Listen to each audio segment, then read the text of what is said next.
Sir మీరు తర్వాత మీ జీవిత పర్యంతము మీరు నాస్తికులుగా మీరు ఉంటూ ఆ తర్వాత మీరు బౌద్ధంలోకి ఒక్కసారిగా మీరు ప్రయాణం చేశారు. ఆ ప్రయాణం ఎప్పుడు ఎక్కడ ఎలా మొదలైంది? అంటే ఒక విధంగా చెప్పాలంటే నాకు 23rd ఇయర్ నుంచి నాది నాస్తికవాదమే. నాస్తికవాదమే.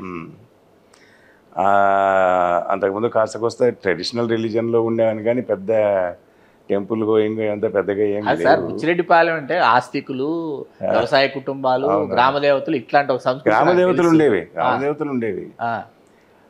కానీ నాకు కొంచెం చదువుకొని వచ్చిన తర్వాత నాకు ఈ పెరియార్ రామస్వామి నాయకర్ మూవ్మెంట్ జరుగుతూ ఉంది అప్పుడు. అవును, బ్రాహ్మణ వ్యతిరేకోద్యమం ఒకటి, అది తెలుగు నేల మీద గోరా గారి నాస్తికోద్యమం. ఇక్కడ క్లారిఫై చేయాలా? చెప్పండి. బ్రాహ్మణ వ్యతిరేకోద్యమం కాదు అక్కడ జరుగుతున్నది, తమిళనాడులో ఉండింది. అప్పుడు ఉండింది non Brahmin movement. Anti Brahmin movement కాదు, నాన్ బ్రాహ్మిన్ మూవ్మెంటే తర్వాత జస్టిస్ పార్టీ కింద మారింది. ఓకే, నాన్ బ్రాహ్మిన్స్కి ఇంపార్టెన్స్ ఇవ్వటం లేదు అనేది వాళ్ళ గ్రౌజ్ అప్పుడు. ఓకే, పెద్ద పెద్దోళ్ళు ఉన్నారు దాంట్లో, మైసూర్ మహారాజా గారు బ్రదర్ ఉన్నాడు, పెద్ద జస్టిస్ పార్టీ పానగల్ రాజా గారు ఉన్నారు, రామస్వామి మొదలయ్యారు, లక్ష్మణస్వామి మొదలయ్యారు, సిఆర్ రెడ్డి, పెద్ద పెద్దోళ్ళు ఉన్నారు మొదట్లో. ఇది వీళ్ళని కూడా పైకి తీసుకురావాలనే వాదంతో ఉండేది. యాంటీ బ్రాహ్మిన్ మూవ్మెంట్ కాదు. పెరియార్ వచ్చిన తర్వాత అది యాంటీ బ్రాహ్మిన్ మూవ్మెంట్ అయింది.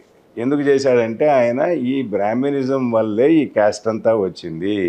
దీనికి కారణం ఏమిటి అంటే అప్పుడు ఈ రామా వర్షిప్ వల్ల ఈ ముఖ్యంగా అయ్యంగారులు వీళ్ళు వైష్ణవులు చాలా చాదస్తాలు చూపించేవాళ్ళు. వాళ్ళ మీద వ్యతిరేకత మళ్ళీ అంత తమిళనాడులో శైవం ఉండేది, మళ్ళీ అంత వ్యతిరేకత ఉండేది కాదు. శైవ కల్ట్స్ చాలా ఉండేవి తమిళనాడులో. ఈ non Brahmin movement anti Brahmin movement అయింది. ఆయన థియరీ ఏమిటంటే, పెరియార్ థియరీ ఏమిటి, క్యాస్ట్ వల్లే ఈ దేశం నాశనం అయిపోయింది, అన్ఇంటగ్రేటెడ్ సొసైటీ అయింది అనేది నన్ను చాలా ఇన్ఫ్లుయెన్స్ చేసింది. ఈనాటికి కూడా నేను బౌద్ధానికి రావడానికి ఇదే కారణం. 5000 సంవత్సరాల తర్వాత if you are still an unintegrated society, what kind of culture is this? ఇంకెక్కడన్నా ఉందా ప్రపంచంలో? ఏ దేశంలోన్నా ఉందా ఇంత అన్ఇంటగ్రేటెడ్ సొసైటీ? ఎక్కడా లేదు. అది దానికి మరి బౌద్ధమును నాస్తికవాదమా? కాదు, బౌద్ధము నిరీశ్వరవాదం.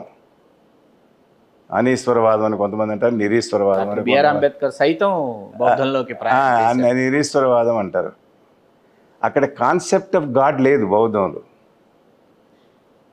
బౌద్ధంలో జైనంలో రెండిట్లో లేదు కాన్సెప్ట్ ఆఫ్ గాడ్. అక్కడ ఉండేది కర్మ అంటే యాక్షన్ అంటే ఏమిటి? కర్మ వెనక ఉండేది ఏమిటి? చేతన, that intention defines your action. కుశల కర్మలు, అకుశల కర్మలు అంటారు. మంచి సదుద్దేశం చేసింది కుశల కర్మ, చెడ్డ ఉద్దేశంతో చేసింది అకుశల కర్మ. ఇవన్నీ డిఫైన్ చేశారు బౌద్ధంలో. అందువల్ల జైనము బౌద్ధము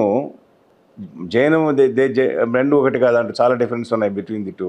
బౌద్ధాన్ని గురించి మాట్లాడతాను నేను. బౌద్ధం అనేది నిరీశ్వరవాదము, నాస్తికవాదం కాదు. నాస్తికవాదం అంటే చార్వాకము, ఆజీవకులు, అరుగులు ఆజీవకులు ఉండేవాళ్ళు, వీళ్ళంతా నాస్తికులు.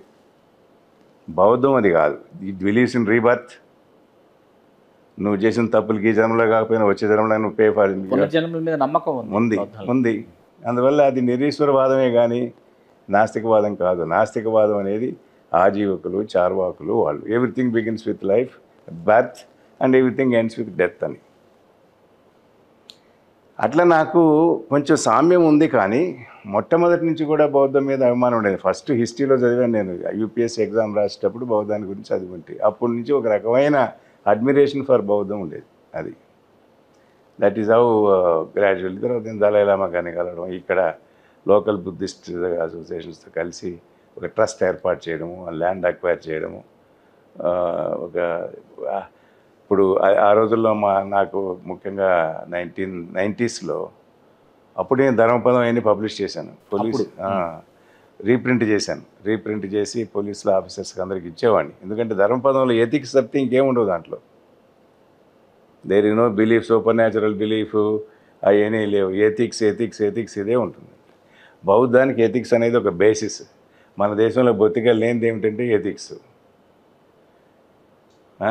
అవసరమైతే అబద్ధం చెప్పచ్చు అని చెప్తారు. ఇక్కడ ఎట్టి పరిస్థితుల్లో అబద్ధం చెప్పకూడదని చెప్తారు.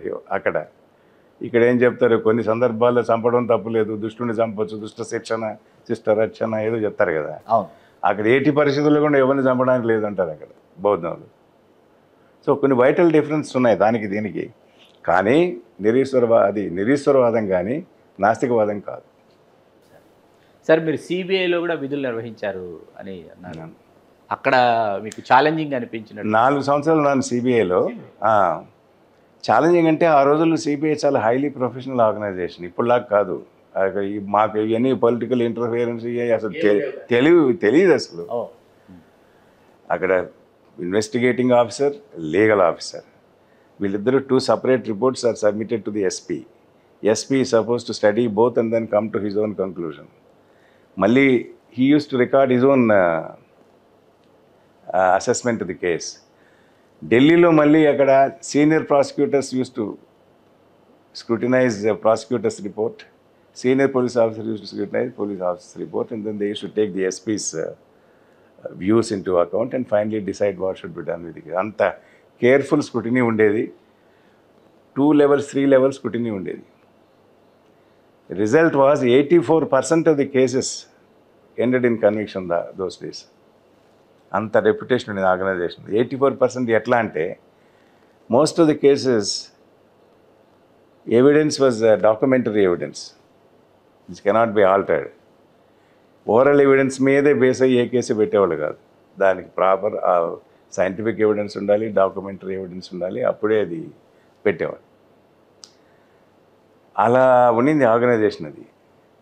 అప్పుడు ఆ రోజుల్లో కొద్ది రోజులు సిబిఐలో పనిచేస్తే మంచి ఎక్స్పీరియన్స్ అనే పద్ధతిలో నేను వెళ్ళాను. అదే టైంలో మా ఫాదర్లో ఇక్కడ ఐజీగా ఉన్నారు, head of the police ఫోర్స్లో.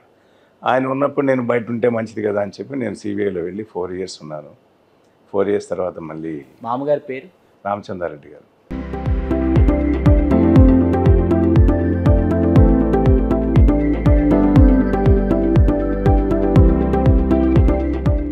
Sir, Anjaneya Reddy IPS ఎన్కౌంటర్లకు వ్యతిరేకి అనేటటువంటి మాట పోలీస్ సర్కిల్స్లో బాగా వినిపిస్తుంది. ఎందుకు వ్యతిరేక సార్ ఎన్కౌంటర్స్ వ్యతిరేకం అంటే నేను చెప్పిందంటే, if there is an exchange of fire between the police and naxalites, nobody will say if he is opening fire అని యూ కీప్ క్వైట్ అని ఎవరు చెప్పరు కదా. You have a right to open fire and in the process somebody dies also, you are not responsible. The evidence మన దీంట్లోనే ఉంది, ఐపీసీలోనే ఉంది, రైట్ టు సెల్ఫ్ డిఫెన్స్ అని. ఎన్కౌంటర్ అనేది అది ఆ పదం దట్టి అవార్డ్ అయిపోయింది. కానీ ఇప్పుడు ఎన్కౌంటర్ అనేది exchange of fire between 2 parties ఉంటే అది ఎవరు తప్పుపట్టరు.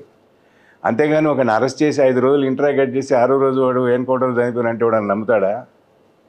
అలాంటి వాటికి నేను వ్యతిరేకం. అంతేగాని regular fight between you and naxalite, సిద్దిపేటలో ఐ థింక్ ఒక కేసులో పోలీసు నక్సలైట్స్ మధ్య ఎక్స్చేంజ్ ఆఫ్ ఫైర్ జరిగింది. మధ్యలో నక్సలైట్ అతను ఏం చేశాడంటే, నేను I'm throwing up my weapon అని చెప్పి threw up the weapon and then surrender. పోయి అరెస్టెడ్ హిమ్. ఆ రోజుల్లో అరెస్టెడ్ హిమ్, ఆ వెపన్ సరెండర్ చేసిన పాడేసినాడు వాడు. That is policing, real policing. లేదు వాడు ఇప్పుడు దాకా మన మీద ఫైర్ ఓపెన్ చేశాడు కదా, మనం ఇప్పుడు వాడిని పంపించేద్దామని ప్రయత్నం చేస్తే అది పోలీసింగ్ కాదు. పోలీసింగ్ అంటే legally with in the 4 corners of the law ఏమి మనం చేయగలమని చేయాలి. అంతేగాని అవుట్ సైడ్ ది లా పోయి నేను చేస్తాను, జడ్జి పనిష్మెంట్ ఇవ్వటం లేదు కాబట్టి నేనే పనిష్మెంట్ ఇస్తాను, ఇదే జడ్జి పనిష్మెంట్ ఇవ్వకుండా తను he should be held responsible. ఆయన కేసు అప్పీల్లో తీసుకుపోవాలి. అతను తప్పు చేసి ఉంటే హైకోర్టుకు పోవచ్చు మనం, లేదా లాలో ఏమైనా లోపం ఉందా చూసుకోవాలి. ఇవన్నీ లేకుండా extra legal solutions, illegal solutions, it will not help the police అనేది నా అభిప్రాయం. ఇప్పటికీ నా అభిప్రాయం అంతే. ఇప్పుడు లా ఇన్ఎఫెక్టివ్. ఇప్పుడు ఈడీ యాక్ట్, ఈడీ ఎంత పవర్ఫుల్ ఎట్లయినాడు, లా ఈజ్ ఎఫెక్టివ్ లా. అది please do subscribe to Telugu Rajyam channel. Please do subscribe to Telugu Rajyam channel. Please do subscribe to Telugu Rajyam channel. Hi అండి, నేను మీ ఆర్పీని, నెల్లూరు పెద్దారెడ్డి చేపల పులుసు ఓనర్ని. మీరు తెలుగు రాజ్యం అనే ఈ యూట్యూబ్ ఛానల్ సబ్స్క్రైబ్ చేసుకుని మంచి వీడియోలతో వస్తారు. Thank you so much. Hi people, I'm Sonakshi Verma and you please watch Telugu Rajyam and please subscribe to the channel.